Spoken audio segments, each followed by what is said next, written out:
it's a pleasure to be here. Well, all right. You know, you only have one negative when you're talking in the afternoon. I could really just say ditto and walk down the stage, huh? My gosh, has this not been awesome? Oh, yeah. I have been taking notes on my phone like crazy because, you know, I don't care who you are or how long you've been around, you can always learn something else. I think when we're dead, we'll quit learning. But until that point in time, we need to all be taking notes and learning from these masters of what we're trying to do. I'm going to tell you about a minute of who I am, and then I'm going to talk about team culture, and then I'm going to end with the day that changed my life. And I'm going to try to do that in, my 20 minutes just started at 15 though. What happened? Anyway, here we go. I'm a high school basketball coach by trade. I grew up in southeast Dallas in the ghettos, literally. There were 2 murders and a rape within 7 houses of us. I saw more drugs and violence as a kid than I care to remember. I had no dad in my life. He ran off. He was a guy that was drunk all the time and chasing women, and I never saw him much after I was about 9 years old. My mom worked in a sewing factory, a great godly lady, and I am who I am because of my mama. But yeah, let's hear it for mama. And from there, you know, I was a basketball player, and basketball kind of was what anchored me in life. I didn't want to get in trouble with my coach, so, you know, I tried to stay the straight and narrow. Obviously, I veered a few times, but that's what kept me going, and I ended up being a coach. And I knew if I wanted to be a coach, I had to go to college and all that stuff, so I became a basketball coach at Lakeview Centennial High School, which was one of the big schools there in a suburb east of Dallas called Garland. I loved it. I did it with a passion. I felt like I helped kids. I sponsored the Fellowship of Christian Athletes. Loved every second of it. But if you're an educator or you know any educators, you realize you don't make a whole lot of money. Now, when I was single, that was fine. You know, I had early attic furniture and it didn't really matter, you know. Educator making, I mean, you got that. But, you know, the early attic furniture didn't bother me at all, but then I get married and Jeannie didn't really care for my furniture. So it started crimping the style just a little bit, but then we had 2 little bundles of joy pop out, and my life really changed at that point in time, and the coaching salary just wasn't doing it. And I had a good friend show me this business, and I'm sitting there looking at it, and I didn't understand it. I couldn't have gone over it. You know, Harsh is kind of amazing doing that. I couldn't have done any of that. I'm a simple-minded guy, and my little simple mind was just going, I think that might work. That kind of makes sense. I mean, that was all that was going through my mind. I mean, it's services we're going to use, and we can make residual income. Sounds good to me. I'm in. You know, I got in with the goal to make $1,000 a month. I thought, boy, if I could make $1,000 a month, it would help me pay some bills. And that was really what was going through my mind. I thought, you know, I'd run up credit card debt, and Jeannie and I were struggling, and I mean, we'd even mentioned bankruptcy. That's how bad it was. But started talking to people, got a few yeses, got a couple of no's. I mean, it was just back and forth. And the emotional roller coaster that we're all on when you're getting this thing started. You know, you're wondering if you can do it. You look at a guy like Patrick Macer and you go, yeah, he can do it, but I don't know if I can. You know, I mean, I was going through all that too. But we finally got a little traction going, and it got to moving. And it took me a few months, 3 or 4 months, but we finally got a check with a comma in it, and I was pumped up. I mean, you know, I was fired up. There's a check with my name on it and a comma. But I used to go to church with a man named Zig Ziglar, and Zig would always say, go as far as you can see, and when you get there, you're going to be able to see further. Well, Zig was right. It went from 1,000, well, I could see 3. We got it to 3, and I could see 5, and then 10, and it just kept going. And ladies and gentlemen, I'll just end that little segment with, my reality today is better than my dreams used to be because of this amazing company. So that's about me. Now, they did me right. They put my 20 minutes back on there, huh? I'm going to talk about culture because your team has a culture. You know, it has a culture, and it's either by default or design. And I'm telling you right now, you want your team to have a culture by design. You want your team to be doing what you know is right for them. You know, one of the great examples is Patrick and Mike. You know, I love the culture of their team. You know, I told Patrick, I'm stealing some of your stuff. You know, I mean, I just told him I was. But he was kind enough to say, don't have to steal it, I'll give it to you. I mean, he has been very gracious, he and Mike both. But I'm all about culture. I guess being a coach, you know, I wanted my team to have the right culture when I was a basketball coach, and I want my ACN team to have that same culture. So let's get into this. There's going to be 6 points, and I'm going to hit them real quick because we don't have a lot of time, but Guys, I'm telling you, you better have some high energy. And if you notice, just about everybody that has walked on this stage has exemplified what? High energy. I mean, if you look like your dog just got ran over, if you got that sourpuss look on your face, guys, people are not excited about joining you. I'm going to tell you that right now. I mean, and you say, well, I'm just not a happy kind of person. Well, then use the as if principle. Act as if you are a happy person, huh? Because I'm telling you right now, people want to be around excited people. If you're a negative, dull, disillusioned, frustrated crybaby, people don't want to be around you, guys. I'm just telling it like it is. The other thing is having fun. I love to have fun.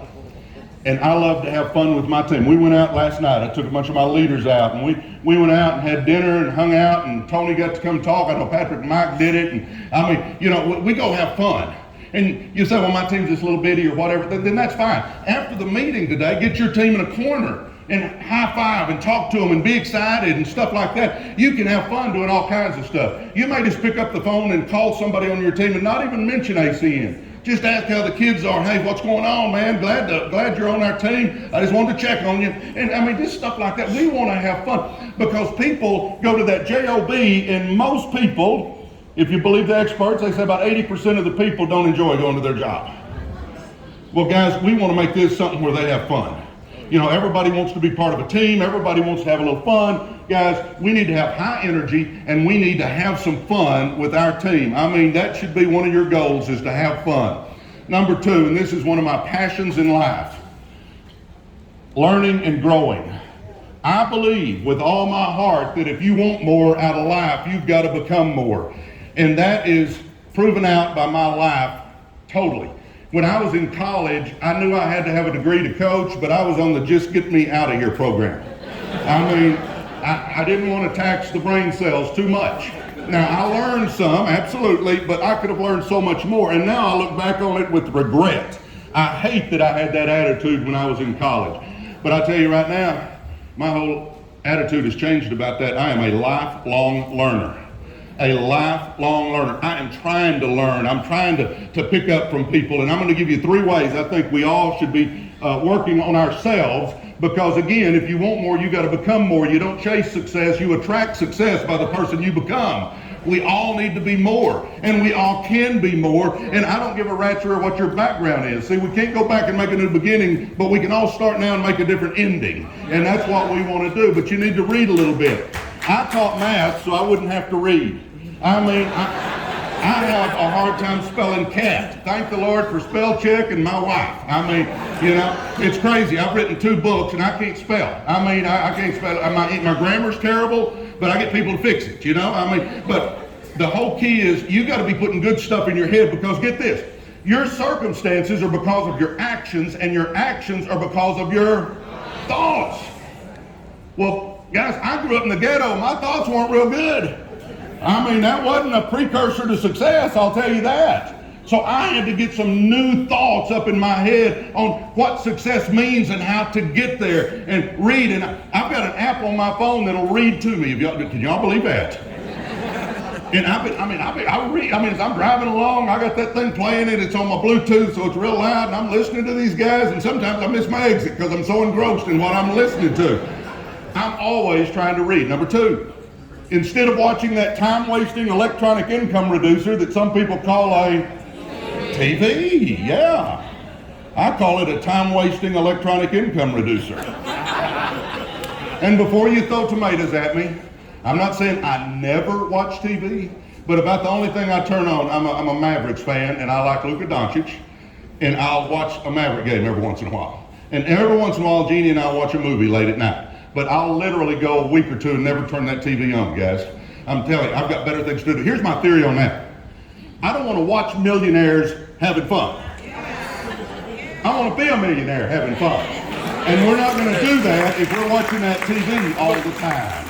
Guys, instead of watching that TV at night before you go to bed, get your computer out.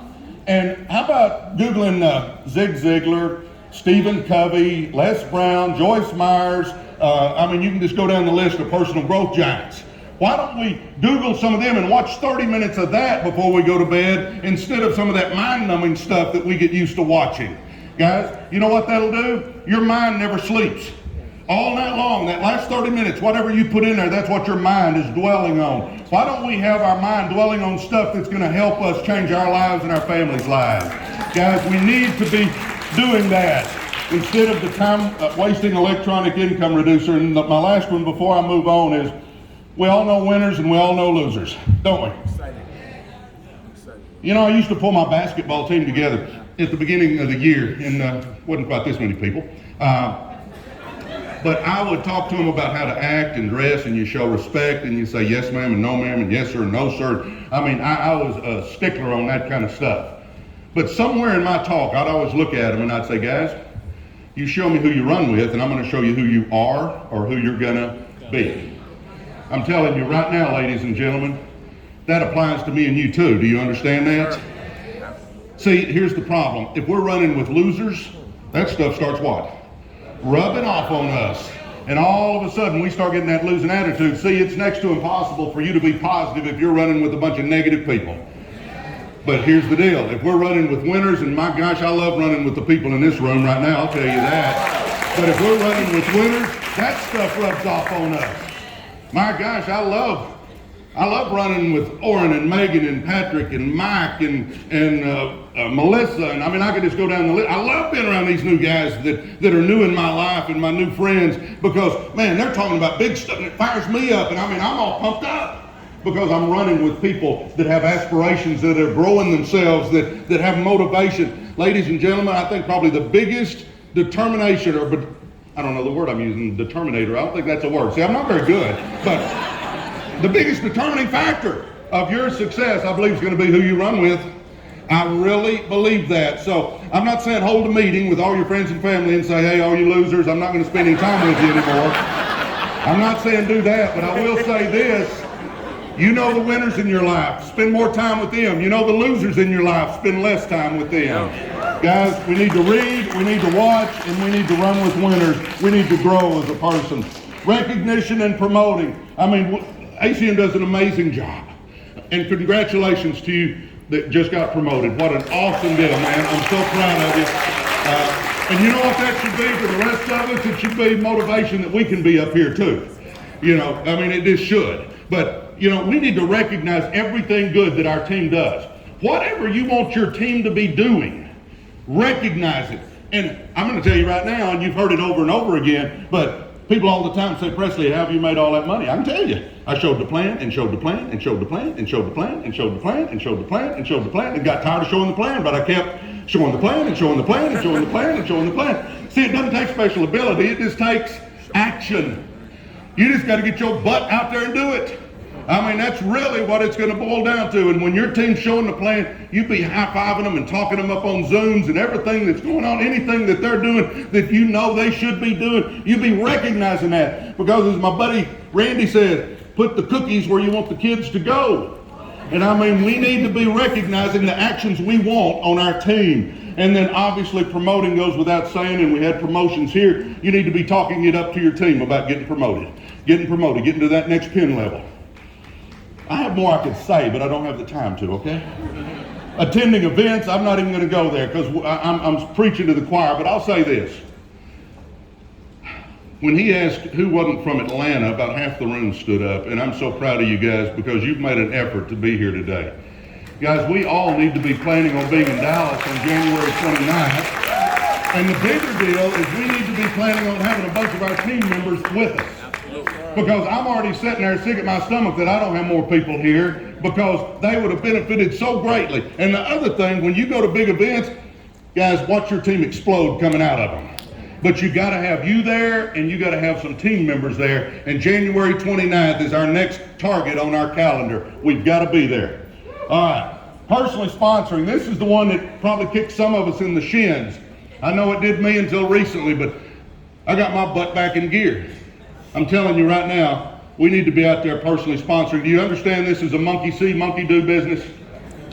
See, people can't hear what you say for watching what you do. I promise you, if you're out there busting your butt showing that plan, your team's going to be looking at you and they're going to be out there busting their butt showing that plan. If you sitting on your butt at home on the couch watching the time-wasting electronic income reducer, your group ain't gonna be doing much after a while. It may go a little bit, but you can watch, it'll start slowly winding down because you're not leading. See, the speed of the team's gonna be the speed of the leader.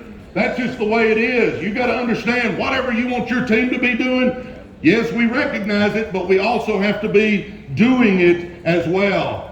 You know, sometimes you don't want to say something to somebody. I'll tell you, I mean, you know, I'm just human. Sometimes you think, I don't really feel like saying anything to this guy. Sarah Beth was buying a car. That's my daughter. The guy that was selling her the car was a guy named Mark Dean. She called me up to do the negotiating for her, and as the good dad I am, I run up there and do some negotiations of buying the car, and after it was over, I looked at Dino and I said, "You look at other ways to make money?" He said, "Yeah." I said, "Hey, there's a Jason's Deli right down the road. Can we run down there and have lunch?" He said, "Yeah, I haven't had lunch yet." Signed the guy up. Never networked in his life. Never done anything like this in his life. And I start telling him what we need to do, and his eyes start getting big, and I'm saying we need to go show people, and his eyes get bigger, and To end the story though, that guy that had never networked, never done anything in his life like this, and was just selling cars on a used car lot, he's put in over 100,000 IBOs. That one guy has put in over 100,000 IBOs, and I didn't want to talk to him. I almost didn't talk to him. Let me say this. Here's the thought that goes through my mind now after me knowing that story, is that if I start to walk by and not say something, I'm thinking, am I walking past a fortune? Because Dino has made a fortune for me. You know, it's just the way it is. Randy, I had to stay after that. He really ain't that bright. The cowboy hat's for real. It took me 6 months to get him in the business of talking to him. I just kept following up, and thank the Lord he came in, because he also has made me a bunch of money. And I could go on and on, but you just never know who it's going to be, even if they don't look real bright. Randy's from the part of the country where your house is mobile and the 4 cars in the front yard ain't. You know that. Where front teeth are optional. I love you, buddy. Oh, what happened? I went too far. Partially sponsored. Is that my last one? Oh, being passionate. Okay, I think that's my last one. Let me look. I got a thing down here. Being passionate. Okay. This is all encompassing, and I'll tell you right now, Melissa went over this, and several other people have gone over this, but I'm going to second the motion here because this is the difference maker. As a coach, I used to have people come in, they'd transfer in, or the school year would begin and new people had moved in, and every once in a while I would see big old 6'6" boy come in, and man, he'd be athletic, and we'd be warming up, and he'd be rocking it and dunking it and just doing every kind of thing you could do with a basketball. But then the games would start, and they'd get tough, and you couldn't find that sucker. He just folded his tent. But then I'd have a little 6'1", little 6'2" scrawny guy that didn't look like much, but baby, when that game was on the line, he was scratching and clawing and giving me everything he had. You know who I want out there? Is the 6'1", 6'2" guy that's got heart. That's who I want. Forget that guy that looks good that ain't gonna do jack when the game gets tough. I'm not after front runners. I'm after people that's going to give me everything they got no matter what the scoreboard says. Do you realize that's what we're looking for in this business? And here's the deal. We got to be excited about this business, guys. I'm passionate about this. It has changed my life, my family's lives, and thousands of other people's lives. I'm passionate about what I do. And I get this all the time. People will go, "Oh, I just hate to bother people." I can think of a few million reasons I'm glad they bothered me, thank the Lord. Here's the deal. Think of this as if we had the cure to bad arthritis, and you had a friend that had arthritis, would we not offer them the pill? Even if they don't take it, we'd at least say, "Hey, I got something that can fix that," wouldn't we? Do you realize there are millions of people that have financial arthritis? And you realize we've got that ACN pill that can change their life? Why in the world would we not offer it to them? Whether they want it or not is their decision, but I feel like I've got a moral responsibility to offer this to people, because I guarantee you there are people on their knees praying for something to come along, and we are that something, and we should be offering this with pride and not backing into it. All right, I'm going to give you the abbreviated version of the day that changed my life, because I've got a minute and 12 seconds. I may go 1 minute over, guys. Is that fair enough? Just 1 minute. I was the head coach, as I told you, and it's lunchtime on a Wednesday. And I'm standing in the commons area, which is the big area in the middle between the gym and the auditorium, and I'm watching the kids, making sure they're doing what they're supposed to do, and after they finish lunch, and the bell rings. It's time for me to eat lunch. It's Wednesday. It is chicken fried steak day. Mashed potatoes, gravy, buttermilk pie. I mean, I can't wait to get in the cafeteria. You could eat for just a couple of bucks in our cafeteria. I pull my wallet out that day, and I don't have $2. Now understand, I'm a head coach at a big 5A school, won a few district championships, 2 degrees, and I don't have $2 in my wallet. It is Wednesday, it is chicken fried steak. I'm not gonna miss chicken fried steak day. So I'm thinking to myself, what can I do? Oh, I got some change in the truck. So I'll run out to the parking lot. It's an 86 Mazda B2000 with about 200,000 miles, beat to heck up. And for you young people, you won't even know how this works, but I didn't have a clicker. You actually had to stick the key in the door to open it up. So I unlock my Mazda B2000 and I lay across the seat and pull the ashtray out and I scratch out some change. I had pride, I was leaving the pennies, I was looking for silver, and I close it, I get back out, I shut the door, lock it, and I'm looking at $2 worth of dirty change in my hand.